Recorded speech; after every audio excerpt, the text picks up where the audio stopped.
Cuando uno habla del corazón, seguramente viene la imagen de un médico argentino, un médico rural que estuvo aquí en la Argentina, desarrollador de una técnica que ha salvado muchísimas vidas en todo el mundo, y estoy hablando seguramente que usted lo conoce, y tiene su imagen aquí en la cabeza del doctor René Favaloro. Estamos aquí con el doctor Oscar Mendiz, que es director ejecutivo de la Fundación Favaloro, y este es su currículum reducido. El doctor Oscar Mendiz es médico de la Universidad de Buenos Aires, especialista en cardiología e intervenciones por cateterismo, es director ejecutivo de la Fundación Favaloro y personalidad destacada para las ciencias médicas de la legislatura de la Ciudad de Buenos Aires. Gracias por haber venido, te agradezco la invitación para cuando te entregaron esa distinción, pero llegar al centro de la legislatura un día de semana es complicado, es complicado. Bueno, pero gracias por venir, y sé que estás con mucho trabajo por los grandes cambios de la Fundación. Vos trabajaste con Favaloro, sos una de las personas que lo conocen muy bien y lo conoció muy bien a René. Yo una vez tuve la oportunidad solamente de conocerlo cuando yo trabajaba hoy en Cucay, antes Cucay. Lo vi ahí, para mí yo era una persona que no había recibido todavía de médico y lo veía como una figura importante, un tipo grandote. Y me llamaba la atención porque decían, este médico inventó el bypass aorto coronario. ¿Cómo era Favaloro? Bueno, primero, gracias por la invitación, Guillermo. Y bueno, vamos a ver si te perdono que no haya sido, pero no importa. No seas rencoroso, por favor. Favaloro era un grande y no ya referido a su estatura, que de hecho lo era, me parece a mí, porque era una persona que para dimensionar lo que hizo, pensé que se fue a los Estados Unidos desde Jacinto Arauz cuando tenía 40 años. En una época que la sobrevida no era la de los cercanos a los 80 ahora, claro, ¿no? A empezar una vida nueva con un inglés bastante rudimentario y con $10.000 en la maleta. Y ahí llegó a hacer tareas, ¿no? Él siempre cuenta que limpiaban, que empujaban una camilla y claro, también es verdad porque alguien lo puede escuchar y decir eso no se puede hacer ahora, ¿no? Donde es si difícil. No tenés los certificados de vacuna y no sé qué, no te dejan entrar a un hospital en los Estados Unidos. Pero en aquel momento se podían hacer esas cosas y él se empezó a involucrar y conoció a una persona que es Mason Sons, que es el que hacía todos los cateterismos en ese momento, que había inventado el cateterismo coronario, digamos. Accidentalmente, por cierto, pero dejemos la anécdota para otro lado. Y el bypass se estaba empezando a hacer, se habían empezado a hacer algunas cosas y el gran logro de Favaloro es que desarrolla la técnica, hace una publicación que es como se introducen los cambios en la medicina, donde demuestra que eso funciona, que dura, todas las preguntas que vos le decías a Hernán, y ahí eso revoluciona la medicina. Y después de eso, cuando él ya es una personalidad destacada en el ámbito de la cirugía cardiovascular en los Estados Unidos y que se podría haber quedado, toma la decisión de venirse a la Argentina. Y la Argentina no tiene problemas ahora, lo tiene desde hace siglos. Entonces decide venir a la Argentina, a luchar con nosotros los argentinos, etc. Y hacer todo lo que hizo. Y por eso me parece a mí que es un grande, porque toma esa decisión, evitó la comodidad de quedarse en los Estados Unidos, hizo lo que hizo, trascendió el ámbito de la medicina, porque todos saben que era una persona involucrada, que se involucró con la CONADEP, políticamente, socialmente, digamos, con la cultura, con la educación, etcétera, etcétera. Así que por todo eso yo creo que merece el reconocimiento de todos, porque siendo yo no creo en los iluminados, ¿no? O sea, yo creo siempre en personas normales que son más grandes o tienen mayor trascendencia en la medida que hacen lo que hizo Favaloro y dejan un legado. Es así, la gente siempre ve, digamos, el final de la historia, pero la vida no es una foto, sino que es una película que transcurre. Él se fue a los 40 y volvió a quedar a la República Argentina. Creo que estuvo algo así como unos 10 o 15 años. Estuvo un buen periodo. Vino bastante grande acá. Bastante, sí. Y funda lo que hoy se llama la Fundación Favaloro, crea primero un instituto de investigaciones. Güemes primero. Él viene al Güemes, crea el Instituto de Investigaciones Básicas. ¿Y vos no entras ahí? Y yo en realidad ingreso cuando se crea lo que hoy la gente conoce como la Fundación Favaloro, que es el edificio de la calle Belgrano, que tiene su edificio propio. ¿Sabes lo que era eso antes, no? ¿Qué era ese lugar? Era, si mal no recuerdo, era un baldío. No, era una santería. Mirá, eso no me acordaba. Porque yo lo conocía al instituto cuando ya estaba construido. Yo era residente, estaba haciendo una residencia en el clínica, había hecho medicina interna, cardiología. Yo siempre pensé que me volvía a mi pueblo a hacer medicina. Bueno, después hice cardiología, yo soy de Carué, en la provincia de Buenos Aires. Y ahí hubo un concurso y viste que se hizo como una conjunción de personalidades de la medicina de ese momento, del Hospital de Clínica, del Hospital Fernández y de la gente que estaba en el Güemes. O sea, no fue un traspaso directo de toda la gente del Güemes hacia el edificio nuevo de la Fundación, que en ese momento se llamaba Instituto de Cardiología y Cirugía Cardiovascular. Que después, cuando el hospital se transforma en un hospital polivalente, el instituto queda formando parte del hospital, digamos, pero es una parte, digamos, que engloba todo lo que es la cardiología. Y entonces yo ingreso ahí a la unidad coronaria. Como cardiólogo. Como cardiólogo. Claro. Y era toda una época de preparativos, era toda una cosa nueva, todo el mundo quería ir a trabajar ahí porque realmente era algo disruptivo.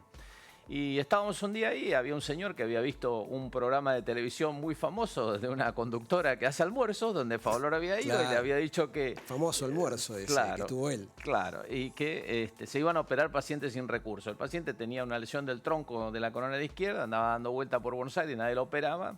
Fue a la fundación, empezó con dolor y Favaloro dijo, bueno, hoy es el día que empezamos. Súbanlo que lo vamos a operar. Y yo estaba de guardia, así que me tocó hacer la primera historia clínica de esas cosas, esas casualidades de la vida.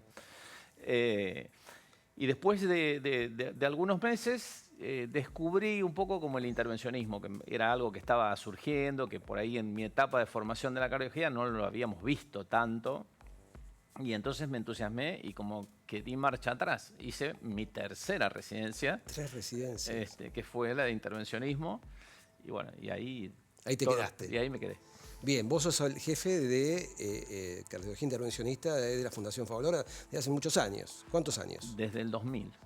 Desde que, 24. Si mal no recuerdo, fue cuando murió el año que murió René. Exactamente. Desde esa época hasta ahora, 24 años, un montón de años.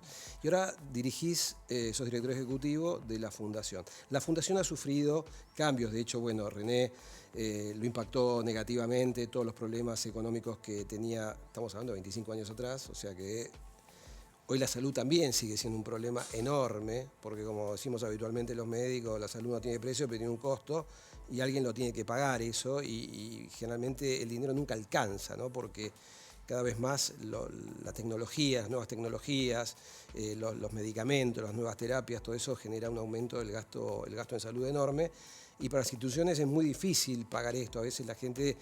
Yo comprendo que todos recibimos poco dinero y nos cuesta pagar de bolsillo un sistema de medicina prepaga, o cuando vamos a la farmacia poder comprar un medicamento se hace cuesta arriba, y cuando nos sacan el descuento que teníamos nos es imposible, tenemos que elegir entre tomar un medicamento para la diabetes, o un medicamento para la presión, o un medicamento para el dolor de rodilla. Me imagino que en este transcurrir de estos años pasó de todo en la Fundación. Sí, es una historia larga. Algunas cosas las tengo escritas, te lo juro, cuando estaba aburrido y encerrado en la pandemia y íbamos semana por medio para tratar de que los equipos no quedaran desmantelados en caso de que todo el mundo se enfermara. Así que algunas cosas las tengo guardadas, porque si no me las voy a olvidar. Pero han pasado muchas cosas. Desde esa etapa, digamos, reluciente del comienzo, los problemas aparecieron bastante tempranamente por esta cosa... Digamos, siempre uno tiene que pensar que algún grado de culpa cuando pasan las cosas uno tiene, digamos. Yo creo que a lo mejor no fuimos lo suficientemente organizados, pusimos el foco en la atención, en la medicina, y quizás no en lo que no se puso el mismo énfasis en la administración. Bueno, eso solía suceder, ¿no? Los médicos no somos los mejores administradores. Ahora sí hay carreras, pero hace 30 años atrás la verdad es que el buen cirujano... Decían, bueno, vos que sos un buen cirujano, vas a ser el director de la clínica o el hospital, y era un fracaso, porque el tipo era fenómeno operando, pero cuando le tocaba administrar el gasto era complicadísimo, porque se le iba el dinero.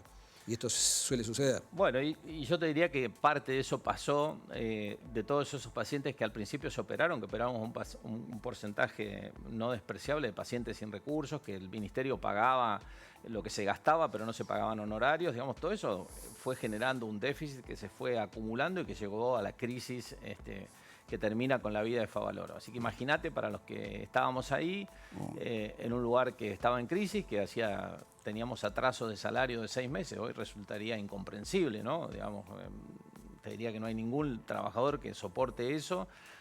No te diría porque lo pueda soportar, sino porque la tolerancia de la gente ha disminuido. Claro. Más. No quiero meterme en política, decir por qué tal o cual cosa sucedía, pero lo hecho es que eso sucedió y hoy resulta, te diría, imposible que eso pueda repetirse. A eso le suma la pérdida del líder, digamos, porque Favaloro era el líder, era el tipo que caminaba por el pasillo y que la gente le quería besar la mano. Entonces, era nuestro líder, el tipo que era capaz de patearle la puerta a un presidente, dicho esto con respeto y dicho, pero a dar la magnitud de la personalidad que era. Un tipo que si te llamaba a un programa iba a ir porque quería decir algo y nadie podía negarse a invitarlo. O sea, nos quedábamos sin eso, estábamos en crisis, desfinanciados, y vos decís, bueno, che, ¿y ahora qué pasa? Bueno, ahí asumí yo la jefatura del laboratorio de cateterismo, así que hubo que hacer un poco de malabares para que las cosas funcionaran. Se reorganizó bastante la administración durante esa etapa y yo creo que hay que reconocerle a Liliana y a Roberto Favaloro, que son sus sobrinos, el haberse dejado ayudar en determinados periodos para que el hospital siguiera funcionando. Y lo bueno que sucedió es que nunca se dejó de hacer buena medicina. Perfecto. Siempre ese legado se mantiene. La medicina por sobre todas las cosas. Y por supuesto después volvimos a pagar el precio, porque las cosas, como vos decís, fueron cambiando. Y a veces le resulta a la gente bastante difícil de comprender que cuanto más complejo es lo que haces y más costoso puede resultar al financiador, que lo mal llamado financiador, sí. ¿No? A los seguros de salud que lo pagan, o a la persona que lo tiene que afrontar personalmente, es costosísimo, pero en lo que le queda al hospital, cuanto más sencillo es, más dinero ganar. Exacto. ¿Por qué? Porque cuanto más complejo es lo que haces, hay más posibilidades de complicaciones, más necesidad de insumos, de equipamientos, inversión, reinversión, etc. Entonces te puede quedar en un paciente, pero cuando se te complica uno, tuviste que hacer 15 claro. de los otros para recuperar ese dinero. Exactamente. Y eso, digamos, volvió a pasar en el curso de los años y hemos tenido varias crisis, algunas de ellas te diría hasta más profundas que la que sucedió en aquel momento. Y ahora, bueno, la medicina, viste que se ha ido concentrando, que es difícil subsistir como un hospital único, digamos, eso pasa en el mundo entero, sí. La necesidad de organizarse en redes, en tener una integración vertical, es decir, que tengas un seguro de salud, un hospital. Y bueno, en eso estamos, digamos, hay una fusión con un grupo. Bien, eso es importante, salió hace muy pocos días. Hace muy pocos días, y esa es la razón por la cual hoy soy el director ejecutivo. Ellos me han pedido que les ayude un poco para hacer de nexo entre lo que estamos hablando, que es la historia, y quizás el futuro para te diría, 25% final de mi carrera. Pero vos, ¿no has sido director antes de Favaloro? Yo he hecho muchas cosas. Lo primero que he hecho por aquellos eventos, limpiaba el piso en la sala de hemodinamia para que termináramos más temprano y nos pudiéramos ir a casa. Pero soy el jefe del laboratorio de cateterismo desde hace 24 años. Y dirijo el Instituto de Cardiología, de vuelta el instituto como todo cardiología desde hace aproximadamente 10 años, ya no me acuerdo, e integré el directorio durante 7 años. Digamos, la fundación tiene un ente que la rige, que es el directorio, que está integrado por Liliana, Roberto Favaloro. Liliana es la presidente, el doctor Rafaeli, todos ellos son familia, y yo que era no familia, digamos. Bien.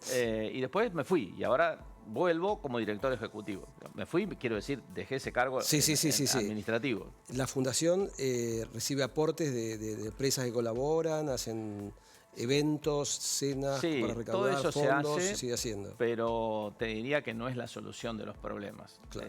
Y ahí también, digamos, una vez. Tiene que ver con el trabajo genuino. Cuando uno lo cuenta puede sonar descorazonador porque hemos tenido donaciones y hemos tenido donaciones muy importantes. Pero la verdad que no termina de ser la solución para un hospital de la envergadura del nuestro, ni otro de ese tamaño o más grande. Necesitas hacer que las cosas funcionen para ser sustentables. Claro. O sea, ni siquiera te estoy diciendo que hay que ganar dinero. Sí. Pero tenés que compensar. Si de acá perdés, línea de flotación. Esto, porque si no, no hay. Bien, no. Me debes un café todavía, que me dijiste que me vas a invitar, no me invitaste. Vamos a hablar acerca, te quedas con nosotros, ¿no? Acerca de acúfenos, esa asociación que nos va a contar la licenciada, la audióloga Magalí Legari. Magalí Legari nos va a contar acerca de los acúfenos. Este es su Currículum reducido. Magalí Legari es licenciada en Fonoaudiología de la Universidad de El Salvador, es doctora en Fonoaudiología de la Universidad del Museo Social Argentino, además es integrante del Comité Directivo de la Asociación Argentina de Audiología y es directora de Sonora. Gracias por haber venido. Gracias, Guillermo, por la invitación. Un temón. Un temón. Un temón. ¿Cómo lo abordamos? Yo leo todos los días algo, ¿no? Y siempre aprovecho que a algún famoso le pasa algo, no para hablar de la vida del famoso, sino para disparar la inquietud y la patología. Claro, cuando Luis Miguel dijo que tenía acúfenos, bueno, ahí, ¿qué es un acúfeno? ¿Qué es un acúfeno? Todos los canales, ¿quién puede hablar de acúfenos? Bueno, acá te tengo. Bueno, muchas gracias. Todo un lugar. En realidad, cuando decimos que tiene una persona la percepción de un acúfeno, ¿qué es lo que podemos decir que sabemos? Claro. Que escucha un sonido sin una fuente sonora externa que lo produce, pero nada más. Es interesante pensar realmente de entrada que el síntoma que define el nombre es muy amplio, ¿no? Y además es multifactorial. O sea, es como si estuviéramos haciendo una analogía de que alguien viene y nos dice que duele la panza, sí, y que consulta al médico y el médico le dice, bueno, le duele la panza, tiene que hacer esto. Bueno, pero ¿y por qué le duele la panza? Claro. Le dieron una patada, tiene una úlcera. Con los acúfenos es más o menos igual. Hay, como decían los médicos, ya muchos años de investigación basadas en tratar de descubrir mecanismos fisiopatológicos, o sea, qué lo producen. Claro. Y claramente no se encuentra un sitio específico, hay mucho todavía por descubrir, pero sí hay validación internacional de algunas cosas que ya sabemos, que tiene que ver con algunos tipos de acúfenos especiales. Bien, para definir para que la gente comprenda, ¿qué es un acúfeno por definición? Eso, la percepción de un sonido interno sin una fuente sonora externa que lo esté generando. Bien. Podría ser que se localice en un oído, en ambos, en la cabeza. Puedes sentir un... Puedes sentir... Permanente o para eso. Puede ser permanente o puede ser esporádico. Esporádico. Depende de qué lo genera. Por ejemplo, un fármaco. Una exposición a un ruido intenso. Sí. Bueno, eso genera un tipo de acúfeno y ese por ahí es un acúfeno que no va a quedar permanente y que es esporádico. Pero algunas entidades, como el 90% generalmente son de origen coclear, y por eso cuando hablábamos, bueno, ¿y qué podemos traer y mostrar? Digo, cuando uno piensa en qué lo está generando, y para eso se necesita una evaluación muy completa, ¿no? Médica y audiológica. Cuando uno sale de un boliche, un recital, sale con un ruido. Hay un mecanismo que es fisiológico, que ante la exposición en una cóclea, o sea, en una persona joven, con una audición dentro de parámetros normales, expuestos a sonidos muy fuertes, el mecanismo activa fisiológicamente algo que se llama adaptación y fatiga, o fatiga y adaptación. Pero eso es cuando nos retiramos de la fuente sonora y descansamos, se compensa, digamos. Bien, dijiste joven, la palabra joven. ¿Los acúfenos pueden aparecer a cualquier edad? Sí, pero convengamos que se dan con una prevalencia en personas que tienen más de 18 años en adelante, y la mayor cantidad en los estudios que hay a nivel mundial están situados entre los 30 y pico y los 60 y pico de años. Claro está que hay acúfenos que acompañan pérdidas por la edad, auditivas por la edad, y en ese caso también podrían darse en personas mayores, pero generalmente es gente joven y no tanto en niños. Hay algunos casos de acúfenos en niños, pero bueno, ahí también depende de a qué le llamamos acúfenos. Claro. Porque hay...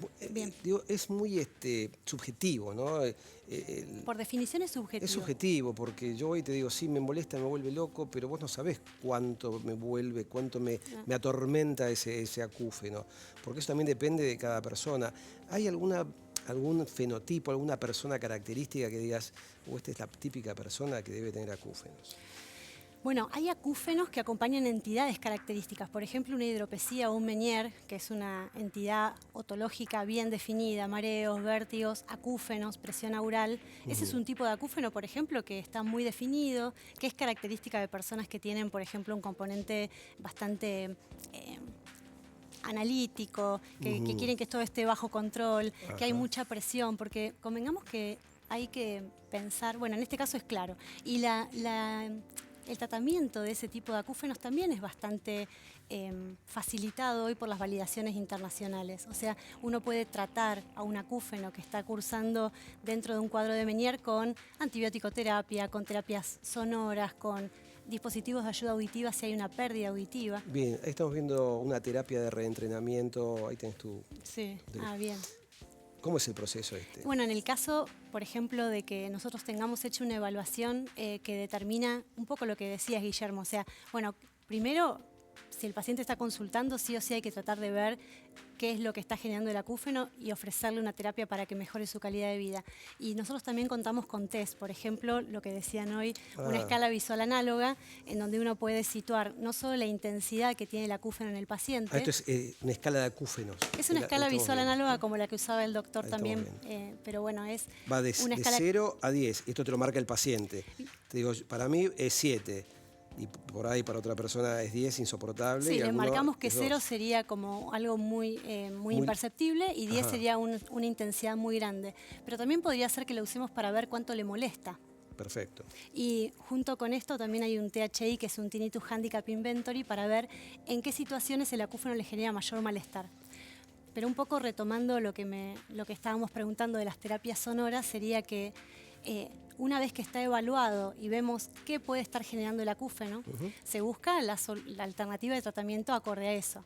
Podría ser que la restitución auditiva, si el acúfeno está concomitante, o sea, está cursando junto con una pérdida auditiva, sea una gran alternativa, porque el acúfeno no deja de ser una manifestación del cerebro, del área auditiva cerebral. Y la alteración se puede dar en cualquier área, en áreas periféricas o en áreas de llevada de la información o en el área cerebral. Pero si periféricamente tenemos una pérdida auditiva, también mejorar el input de ese sistema auditivo que no funciona bien es muy importante. Bien. Y ahí pueden ser audífonos o pueden ser implantes, porque a veces los audífonos no alcanzan. Sí, audífonos tenemos de varios tipos, yo traje algunos. No sé si es algo, una percepción que tengo observacional. Mi teléfono es una especie de termómetro de lo que pasa, porque la gente me llama por cualquier cosa. Pero noto que en los últimos tiempos, digamos, post pandemia, mucha gente consulta por acúfeno. ¿Vos notaste un aumento de la demanda en la consulta? Totalmente, porque el tema es que hay algo que origina la problemática, que es donde hablábamos, pero también hay otros mecanismos como ser el sistema nervioso autónomo, la respuesta al síntoma, el sistema emocional y el impacto de la parte muscular, el tono de la musculatura. Entonces la pandemia nos tuvo mucho más quietos, más tensos, no sabíamos qué iba a pasar. De repente un sistema auditivo que funciona bien, la persona puede decir, yo escucho, por ahí me cuesta discriminar un poco cuando hay ruido, que es una gran diferencia. Claro. ¿No? Uno puede tener una pérdida auditiva o puede decir, yo escucho bien, pero ¿sabes que se hablan rápido? O hay mucho ruido en el ambiente, me cuesta discriminar. Si a alguien le cuesta discriminar y hace esfuerzo, y el cuerpo no se mueve bien, y hay tensión muscular, eso también puede originar un acúfeno. Y esos fueron los que se vieron más en pandemia. Mira vos, ¿qué trajiste acá? Contanos. Bueno, la cuestión sería cuando hay una pérdida auditiva y no está tratada. Entonces, se va a pescar. ¿Cuál te querés poner? Se va a pescar, no sé qué es. Y más o menos, esto de los talleres de audífonos pueden ser audífonos que van totalmente... Está la cámara para mostrarle ¿A dónde la cámara? estaría? Yo no soy muy buena en esto acá. Mostrarle aquella cámara, a ver. ¿Ahí? No, préstame la cámara. Sí, pero podés mostrar, bueno, hay que ver que no se vean las marcas, ¿no? El hecho de también ahí se ve mejor. Esto va colocado... Hay que tener muy buena vista para ver esta marca. Esto se coloca dentro del conducto auditivo. ¿Esto es universal, digamos, o no, tenés que regularlo? Exactamente ese es el punto. Ajá. Si colocamos un audífono, porque la pérdida auditiva requiere la estimulación con un audífono, que es estimulación acústica. ¿Es una antenita esto que está acá arriba? Eso es para sacarlo nomás. Ah, para sacarlo. Sí. En este caso sí, sería... Esto lleva batería. Eso lleva batería, hay recargables también. ¿Y dónde tiene ahí para meter la batería, muy chiquitita. A ver, mostralo vos. ¿Cómo no? Un movimiento despacito para que lo tome la cámara. Ahí se colocaría la batería. Ahí va la batería. Este va todo adentro del oído. En este caso también se coloca acá la batería. Ahí va la batería. Es bastante parecido. Ajá. En un caso como este, es recargable, entonces esto se coloca en un cargador a la noche, como el celular, y en 3 horas se carga para todo el día. ¿Y esto es para el caso de hipoacusia? Para el caso de hipoacusias.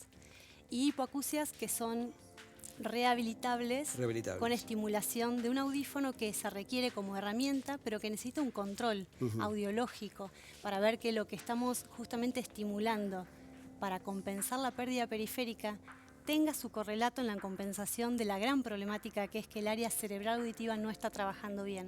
Hoy hay marcadores biológicos, hay estudios que nos permiten ver por neuroimagen cómo el impacto de un sistema auditivo que consulta por un acúfeno concomitante a una pérdida auditiva y es como método terapéutico aconsejado un uso de dispositivo de ayuda auditiva, sea audífono o sea implante, impacta positivamente o no en esa persona. Bien. Porque que tenga el dispositivo no nos asegura de que eso está funcionando Claro, porque hay gente que correctamente. tiene dispositivo y dice, no me adapto a Ahí este va. dispositivo. Es muy común, ¿no? Te debe Y suceder. al final me dijeron que me ponga un Sí, audífono voy a y sigo escuchar con el bárbaro acúfeno, por ejemplo. y sigo con esto, Claro, ¿no? exacto. Y gasté un montón de plata. Ahí va. Ahora, estos que trajiste acá, que son iguales. Esto sería un implante coclear. Acá la estimulación... Es muy interesante, que la gente muchas veces no sabe cómo es el implante Bien. coclear. Tiene dos partes, ¿no? El implante tiene una parte que se interviene internamente, se opera, que es justamente como mostraba el doctor, es una fibra muy pequeñita, son electrodos que se insertan en la cóclea y eso queda a través de una cirugía puesto en el oído interno. Y esto es externo. Claro, que con un imán que queda adentro, en el cráneo, Queda pegado, esto queda pegado al cráneo. Exactamente, queda unido al cráneo y se une lo que sería el componente externo con el componente interno. Está buenísimo que lo muestres, no tiene nada que ver lo que voy a contar, pero seguramente hay gente que se acuerda, creo que fue en la provincia de Córdoba, a una chiquita le robaron su implante coclear, le robaron este elemento y la dejaron sin poder escuchar. Totalmente. Hoy todo eso se reemplaza. Bueno, esto ¿se también, reemplaza esto? vamos a ponerlo así, se puede reemplazar todo esto por una única pieza. Mira, no y en conocía esto, a ver. Sí, ojo que está la marca de este lado. No pasa nada. Eh, Sí, nadie puede ver esta marca. bien, la convención... Tiene un imán esto. Eso tiene un imán, que es lo mismo, la parte interna, el procesador, los ¿Qué electrodos... pasa con el pelo? No, lo rapan para que se pueda aplicar lo que sería la cirugía y después el pelo vuelve a crecer. Y los imanes tienen distintas potencias que hacen que el pelo no sea un problema. O sea que a través del pelo puede quedar. Exacto. Obviamente Bueno, se no levanta un puede poquito. bañarse con esto. No, pero bueno, los implantes, a diferencia de los audífonos, tienen como una carcasa que se pueden meter en la pileta, pueden escuchar bajo el agua. Ah, qué interesante, qué bueno. Y lo último que escuché es que se están ya haciendo investigaciones para sacar que todo el implante esté dentro de la piel, que no tenga ningún componente externo. Externo, excelente. ¿Qué pasa con aquella persona que tiene estos acúfenos que no le permite conciliar el sueño, que se va a acostar y siente ese siseo, siente ese ruidito permanente, lo que decías vos, que lo trastorna, no puede dormir, te va a ver y te dice, mire, no puedo dormir, estoy desesperado? Primero hacemos una evaluación que trate de definir por qué está ese acúfeno. Hay subpoblaciones de pacientes con acúfenos. Hay acúfenos, no pueden dormir por ahí por el acúfeno todos, pero si no sabemos qué está generando el acúfeno es muy diferente. ¿Se puede saber? Sí, claramente. ¿Siempre se puede saber? Siempre no, pero ya podemos saber sobre muchas Casi subpoblaciones. siempre, digo, ¿no? Había una placa que probablemente si la pueden Ahora la poner, vamos a ver. que tiene que ver con un acúfeno que está acompañando una normoacusia, esto que el Si la paciente persona escucha bien, pero tiene acúfenos. y podría ser el origen muscular, de tensión muscular, podría ser fuerza en la articulación temporomandibular. Ahí estamos viendo. Esa es sonora, esa sería la forma, digamos, de tratamiento que hemos desarrollado en pandemia con gente de la UTREF, ingeniería de la UTREF, porque no podíamos traer los elementos para hacer generación de ruido. Eso no sé qué Eso es una consola de audio Sí. que permite elegir distintos tipos de generadores de ruido. Por ejemplo, uno que es el ruido blanco. Yo puedo ir ahora a la web y Sí, ver y está eso. gratuito. Necesita solamente que tenga internet. Ahí. Sí, ahí se ve, ahí se Bien. ve. Sí, sí. Y la web app Sonora es de acceso gratuito, tiene posibilidad de digamos, una consola de audio que uno puede elegir diferentes tipos de sonidos para distintos tratamientos. Hay algo básico. Sí. Una persona no puede dormir, no sabemos qué tipo de acúfeno tiene. Bien. Y no queremos que se asuste, sí, que vaya a tratarse. Entonces podría entrar a Sonora. Ajá. Podría ir a la parte del botón, hay un tutorial en la primera parte Perfecto. que explica. Puede ir y elegir, por ejemplo, sonido de lluvia. Importante Está puesto ahí. esto, importante. Claro. La lluvia va a ser una analogía a lo que sería escuchar llover, Sí. o puede poner ruido rosa, que es el primero, que son como bastante suaves.